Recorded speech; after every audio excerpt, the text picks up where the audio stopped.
Mula nung nag-alboroto ang bulkan, nag-distribute kami ng 25 kilos ng rice to farmers, 6,500 farmers yon.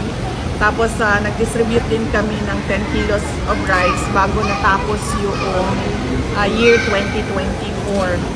8,000 relief boxes sa iba't ibang evacuation sites, tapos 5,000 na mga non-food items. Ito yung mga sleeping mats, mga mosquito nets.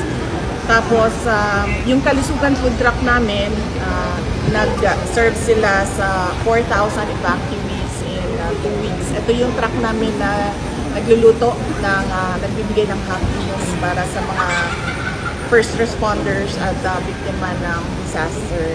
Medical mission, 1,000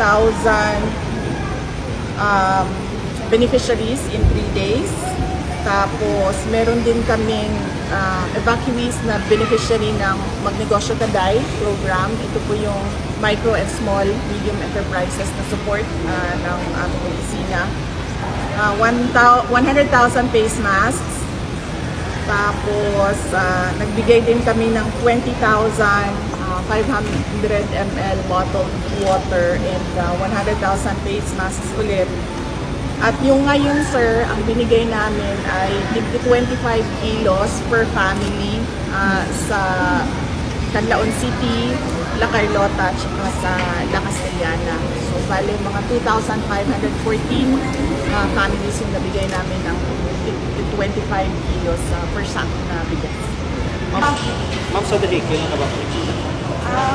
Nag-promise ako sa mga magulang ko sa bata. Ito na pagkakulan nila.